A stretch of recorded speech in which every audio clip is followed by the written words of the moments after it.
thing I like about Nigerians is not about these things that you accuse them about.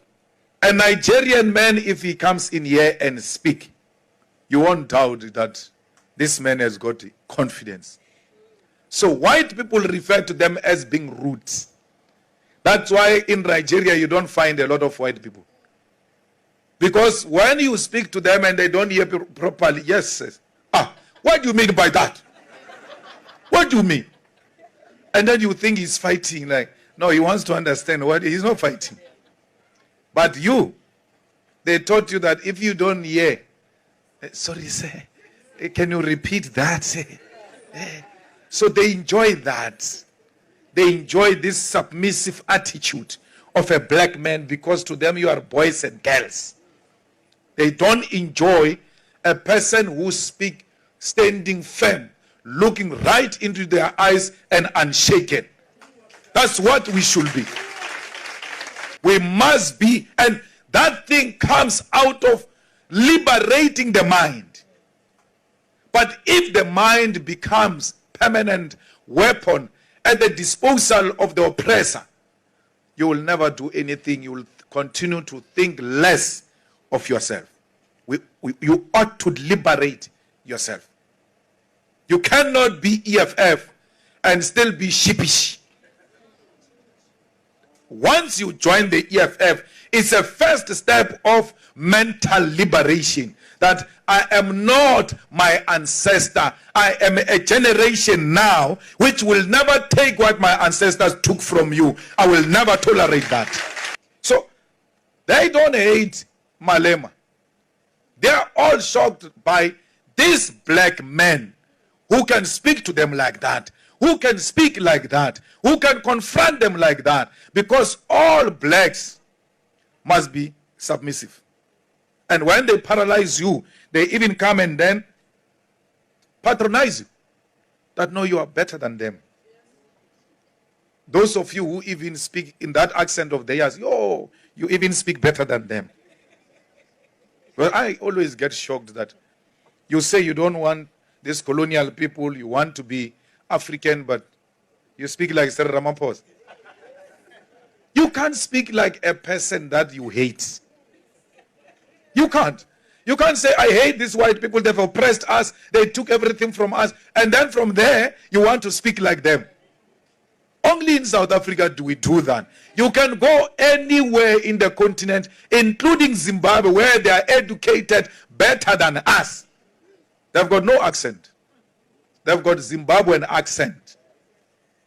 They don't have this thing of yours because they've never seen themselves in the image of a white man. They saw themselves in the image of an African man and accepted education as a form of liberation, not as a way of mimicking the colonialist and the imperialist.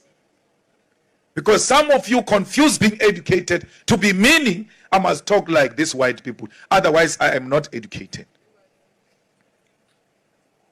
So, when we speak about a liberated man, it's a man who knows who she is and who he is. But once you've got a doubt about yourself, you will never liberate anyone. Because you are not liberated yourself. Hello guys, my name is Golden Boy and I'm really grateful that you have supported this channel, and to the coming subscribers, the new one and the old one. I want to tell you that confidence is just a personal trait that translates race, gender, nationality and country. It is inaccurate to make sweeping generalization about any groups of people, including Nigerians, being a universal confident. Confident is just a complex and individualized characteristics that varies from person to person regardless of their background. We should warn people about populism by politicians. Now guys, in this video you'll see this woman who is also going to ask why is he not going to move out of South Africa. And guys, for a very long time you have seen the South Africans and Nigerians are fighting, not leaving the Zimbabweans away. Now in this video you'll find that this woman is going to ask this politician to move away from South Africa, and why is he still continuing to campaign in South Africa yet his original home is in Mozambique. Now guys, see this video, then I'll see you at the end of the video. I mean, if that's what you're saying, they're running away from those wonderful opportunities. Why don't they take up the opportunity? In fact, why don't you take up the opportunity? Why would you come and make your fortune here in South Africa? You could be making a fortune in Zimbabwe. Why are you here? Because I'm part of the problem in Zimbabwe. My attitude of thinking that I had to come and take up the opportunity that was offered to me here, so why don't you go instead home? of mining May land. I ask you that? Why do you not I am go going home? But right now I've also got family in South Africa. I've got South African children, and those South African children don't just allow me to just stand up and leave, but I do have projects that I'm taking part in Zimbabwe because I've learned that those resources are the most important thing. If you have such faith in your country, in Zimbabwe, I would say and I would think you would get up and you would take your family and you would go and fix up the future of Zimbabwe. If you're saying there's land, if you're saying there's minerals, if you're saying there is so much wealth and opportunities for you there, you're living a contradiction. No, I'm not living a contradiction. You certainly are by sitting here. You're living a contradiction. Because people are suffering in Zimbabwe. So why are people not languishing here? Why are people not going to the Netherlands? Why are Germans not going back to Germany? Is it because their countries are bad? Is it because they're running away from problems in the UK or in the States? Why aren't Europeans going? What are you doing here? I live here. This is my home. I'm not running away from it. Why are you living here instead of Europe? Why did your great-grandparents come here instead of Europe? We're not talking about grandparents. We're talking about me. No, we're talking about you. You've made it sound like a Zimbabwe needs to go back to Zimbabwe to show that Zimbabwe is working. So why are Europeans not going back to Europe? Why are Asians not going back to Asia? Why are they staying in South Africa? The context of the conversation is that you're saying that Zimbabwe is a beautiful country with great opportunities and people have run away from there to become waiters. The context is you are living here in South Africa when you could be going back and making that country work. That's the context. You also forgot that I was asked to come here. Somebody thought my skills were important here. I've been asked to go to other countries, but I believe in this country. But why don't you believe in Europe? No, I believe in South Africa. Why don't you believe in Europe? I believe in my country. Why don't you believe in Europe? Let's talk a little bit about, and I would like policy clarification here. Because the EFF, before I open the lines, the EFF has been greatly criticized for this particular cornerstone, which you have to clear up. And this is the issue around a borderless continent, right? Yeah. So borders in itself, right? The historical context of borders was colonial. Borders were formulated so that white people can divide which particular states belong to them. We understand that. Capitalism, cheap labor, apartheid, colonialism has led to an unequal society within the African continent. So we accept that.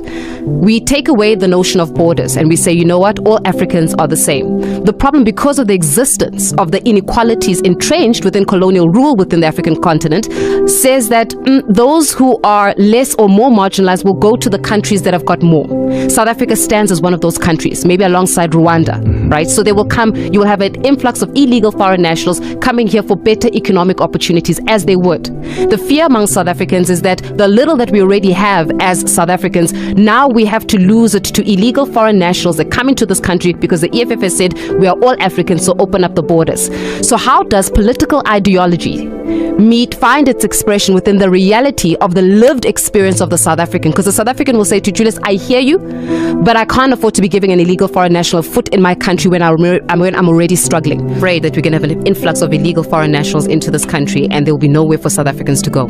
It's an imaginary thing. Do you know that there is no fence in Lesotho? Yet the Lesotho people are not here. Actually, Kgalema is the one who used to tell us this in the youth league, that but Lesotho ba ajwa froba no bi halagamu elisubela ba wela mra. It's imaginary. It's the colonizers dividing us and making us to hate each other for no reason. They will never come. Faith, Gauteng is more richer than Limpopo. The Limpopo people are poor. It's the poorest province. If that logic works, it doesn't have to start with a Nigerian who has to take so many flights to arrive here. If the poor are going to come, if there are no borders, and go where there are more opportunities, why about Limpopo abandon Limpopo? There's too many opportunities here. It's not true. No one will ever leave their home for that reason. But secondly, it's not the EFF that has always made Africans to come together. This city you are sitting in, it was built by the sweat and the hard work of all Africans, Mozambicans, Malawians, all of them. This mine that I told you that the anchor of the South African economy is mining complex.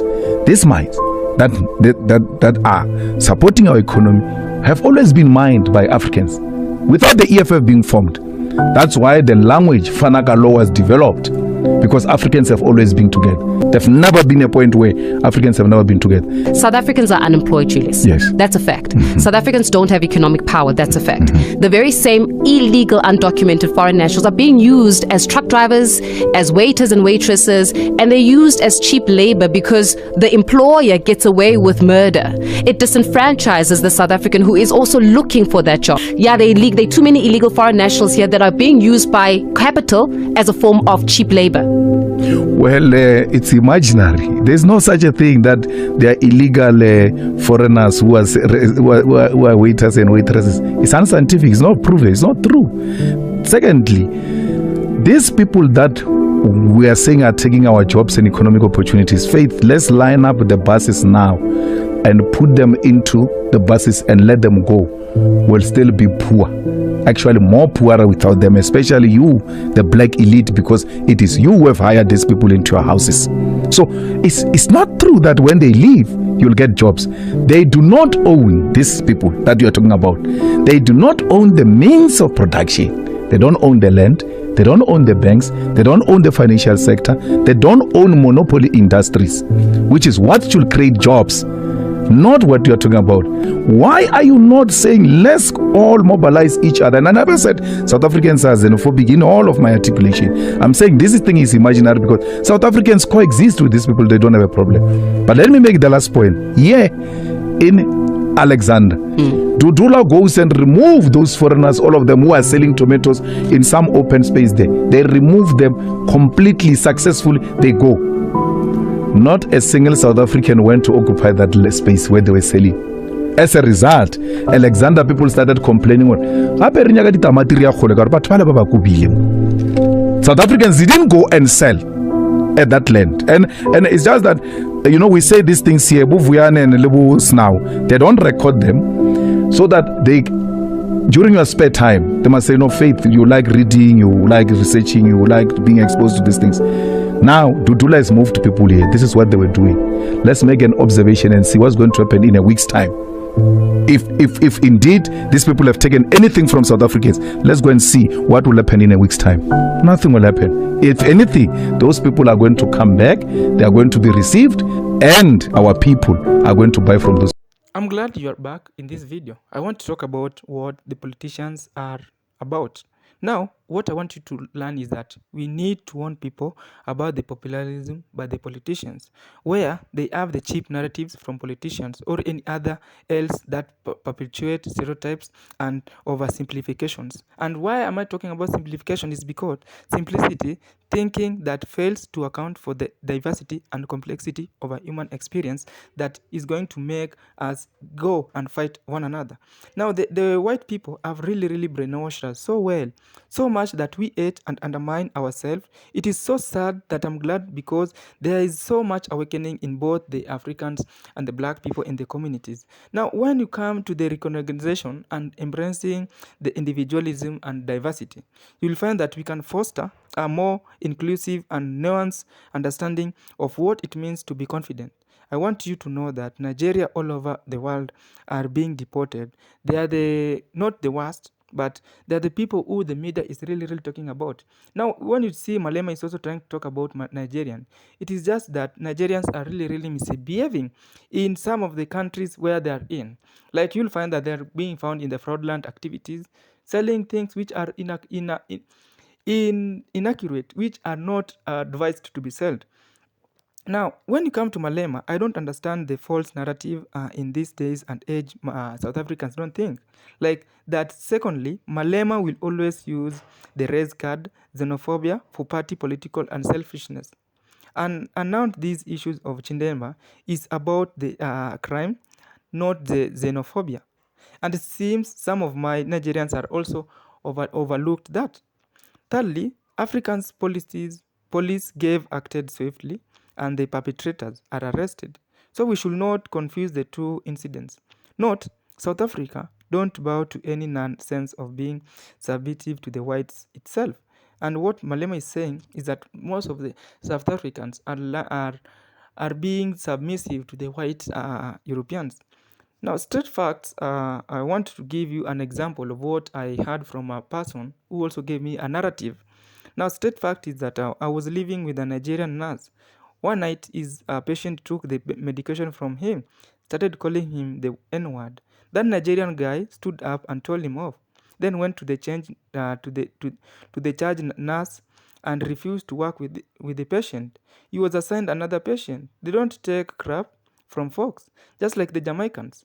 A white boss once told a Jamaican that she has to do what he says. The Jamaican picked her up, pocketbook, told the employer that there is only two things that she has to do: stay black and die. Then she walked away. So it is very, very simple. And this is what most of the Africans should also follow suit. That when you see a white person, when you see a European person trying to give you a command, you should not easily should not be easily submissive. First, you need to think, and then you need to learn your trade. Like, you are an African, you are a black person. Remember, I'm not trying to push a narrative where you need to hate the white people. No, I'm not trying to push that. I wish I had more information about the court cases and the women's league beyond the farmers in South Africa, because I also heard there are also some white people who killed black farmers, and then the news went ahead and gave a false information that the black people are the people started this war. Now, it is very, very crime when you go to other person's country and start making war. Remember, these white Europeans are in South Africa and they are making South Africa a better place, and at the same time others are saying that is their home. Anyway, that is not what I am pleased to talk about in this video. I want to talk about the African leaders, and I'll start with the Malema himself. Malema is someone who is very, very informed, and is also someone who has a lot of bodyguards. And he's also the same person who can't walk to the shops or go to the supermarket by himself. He needs bodyguards. So it is high time that we as Africans, we need to start having that. We are the people who are not solving our matters well. When you go to the South Africa, you'll find that there is so much gun wars. People are dying every day because of gunshots, and crime rate is very, very high. So that's not even my concern here. And the Africans, you'll find that our fellow Africans who don't follow rules about these things, South African laws, countries' laws, you'll find that politicians don't follow those laws. And we as Africans will clap for these politicians because they are above the law. So we need to start respecting and following rules. Just because you're black doesn't mean you are immune to the system. If anything, we all know how greed and corruption has affected the relationship between the Africans. Look at the amount of genocides and the civil tribalism in Africa against the Africans. But I guess it is better to blame the colonialism that happened over years ago. South Africa only has 30 years of freedom. Allow them to build what they see to be right compared to other countries. You have black leaders stealing and being educated to live in the other countryside. What is Majimbo? Learn to make reservations. Celebrity status doesn't fly here.